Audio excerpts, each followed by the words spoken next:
이 광활한 우주에 정말 우리뿐일까요? 이 오래된 질문 앞에 인류는 늘 가장 먼저 이웃행성, 화성을 떠올렸습니다. 한때는 생명으로 가득 찬 세상이라고 굳게 믿었고 지금은 그저 붉고 차가운 땅으로만 보이죠. 하지만 과연 그럴까요? 그 메마른 표면 아래엔 어떤 엄청난 비밀이 숨겨져 있을까요?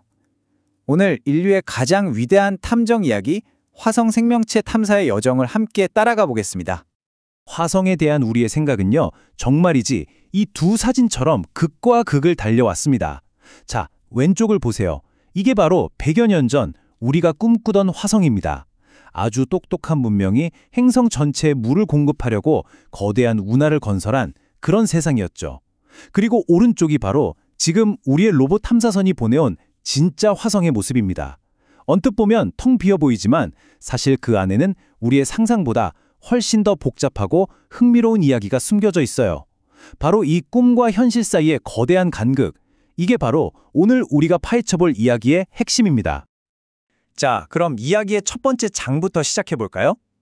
모든 것은 바로 이 거대한 꿈에서 시작됐습니다.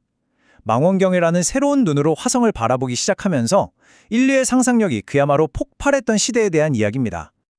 이 타임라인에서 정말 재밌는 게 뭐냐면요. 바로 오해 하나가 역사를 바꿨다는 거예요. 이탈리아 천문학자 스키아페렐리가 화성 표면에서 본 카날리는 그냥 자연적인 수로라는 뜻이었거든요. 그런데 이게 영어로 번역되면서 인공적인 운하, 즉 캐날이 돼버린 겁니다.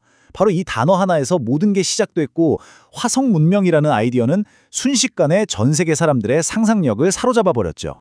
퍼시벌 로웰의 이 한마디가 당시의 믿음을 아주 확실하게 보여줍니다. 물론 나중에 틀린 걸로 밝혀졌지만 그의 주장은 화성이 그냥 생명체가 사는 곳이 아니라 우리처럼 지적인 존재가 살았던 곳이라는 인식을 전 세계에 심어주기에 충분했습니다. 자, 이제 꿈에서 깨어날 시간입니다. 우주 시대가 활짝 열리면서 인류는 드디어 화성을 바로 코앞에서 마주하게 되는데요. 그 첫인상은 정말이지 충격 그 자체였습니다. 인류가 화성으로 보낸 첫 번째 눈, 메리너 4호가 보내온 사진은 정말 실망스러웠습니다. 우리가 그토록 상상했던 거대한 운하는 온데간데 없었죠. 대신 우리 눈앞에 나타난 건 마치 달 표면처럼 생명력이라고는 전혀 느껴지지 않는 수많은 운석구덩이로 뒤덮인 삭막한 풍경뿐이었습니다. 꿈이 산산조각나는 순간이었어요.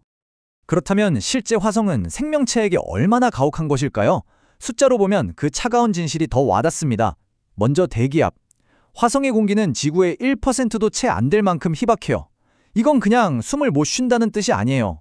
압력이 너무 낮아서 만약 여러분이 화성 표면에 물 한 컵을 쏟으면 그 물은 바로 끓어오르면서 순식간에 증발해버릴 겁니다. 공기가 없으니까 당연히 온기를 붙잡아둘 수도 없겠죠. 화성의 평균 온도는 영하 63도, 지구 남극의 가장 추운 것보다도 더 춥습니다. 이런 환경에서는 우리가 아는 생명의 엔진, 즉 액체 상태의 물과 생명을 유지하는 화학 반응이 거의 멈춰버린다고 봐야죠. 하지만 어쩌면 가장 치명적인 문제는 따로 있습니다. 바로 보이지 않는 보호막이 없다는 거죠. 지구는 강력한 자기장이라는 방패로 우주에서 쏟아지는 치명적인 방사선을 막아주잖아요. 화성엔 이 방패가 거의 없습니다. 그 결과 화성 표면은 끊임없이 우주 방사선에 의해 말 그대로 살균도고 있는 셈이죠. 그 어떤 것도 살아남을 수 없을 것처럼 보였습니다. 이런 절망적인 환경인데도 인류는 포기하지 않았습니다. 1970년 바이킹 착륙선으로 직접 생명체를 찾아 나섰죠. 그리고 그 결과는 과학자들을 수십 년 동안 거대한 혼란에 빠뜨렸습니다. 한 실험에서는 마치 미생물이 흙 속 영양분을 먹고 가스를 내뿜는 것 같은 양성 반응이 나왔어요. 와, 생명이 있다는 신호일까요? 그런데 다른 실험에서는 생명의 기본 재료인 유기분자가 전혀 발견되지 않았습니다. 말이 안 되잖아요. 이건 마치 시체 없는 살인사건처럼 활동의 흔적은 있는데 범인, 즉 생명체는 없는 그런 이상한 상황이었죠. 바이킹이 남긴 이 거대한 물음표는요, 화성 탐사의 방향을 180도 바꿔놓았습니다. 과학자들은 전략을 바꾸기로 했어요. 지금 당장 살아있는 생명체를 찾는 건 너무 힘드니 일단 과거의 생명이 살 수 있었던 환경의 흔적부터 찾아보자. 이렇게요. 여기서 거주 가능성이라는 새로운 핵심 개념이 등장합니다. 이건 화성에 생명이 있나? 라는 질문을 과거의 화성은 생명이 살만한 곳이었나? 라는 질문으로 바꾸는 정말 엄청난 생각의 전환이었어요. 범인을 직접 찾는 대신 범인이 살았던 집부터 찾아 나선 탐정처럼 말이죠. 그리고 이 새로운 전략은요, 말 그대로 대성공이었습니다. 로보와 궤도선들이 보내온 데이터를 통해 우리가 알던 차갑고 메마른 화성의 가면이 벗겨지기 시작했거든요. 그 아래에는 행성의 3분의 1을 덮었을지도 모르는 거대한 바다의 흔적, 지금은 말라버린 강바닥, 그리고 물속에서만 만들어지는 특별한 광물들의 증거가 가득했습니다. 화성은 처음부터 죽은 행성이 아니었던 겁니다.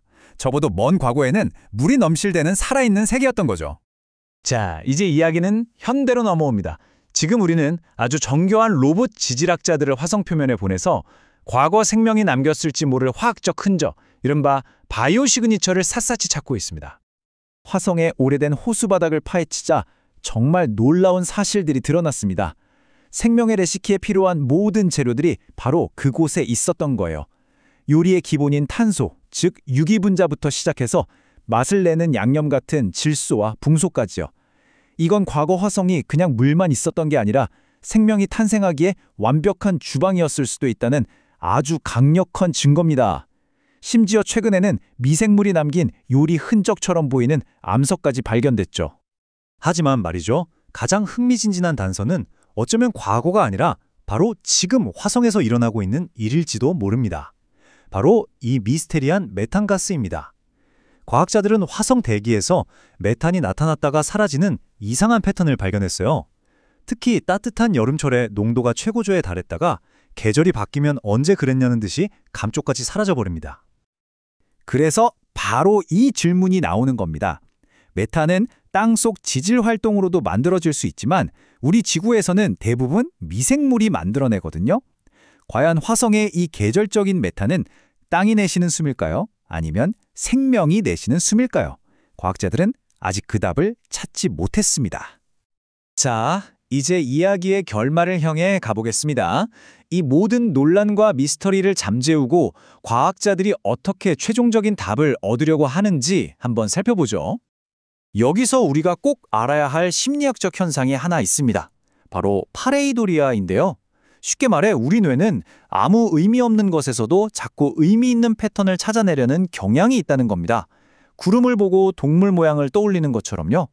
이게 바로 로웰이 화성의 지형에서 운하를 보았던 이유이고 다음 슬라이드에서 보실 논란을 이해하는 아주 중요한 열쇠이기도 합니다.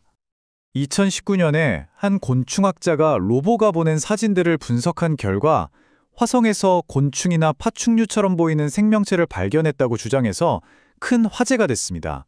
이건 화성 생명체 이론의 가장자리에서 나온 아주 도발적이고 논란이 많은 주장이었죠.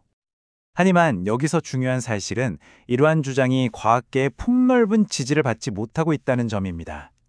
대부분의 과학자들은 이걸 파레이돌리아 현상의 또 다른 예, 즉 바위 그림자를 생명체로 착각한 것으로 보고 있습니다. 그렇다면 이 모든 논란을 끝내고 진짜 최종답을 얻으려면 어떻게 해야 할까요? 방법은 단 하나뿐입니다. 화성의 흙과 암석을 직접 지구로 가져오는 거죠. 인류 역사상 가장 야심찬 우주 택배 서비스, 바로 화성 샘플 귀환 임무입니다.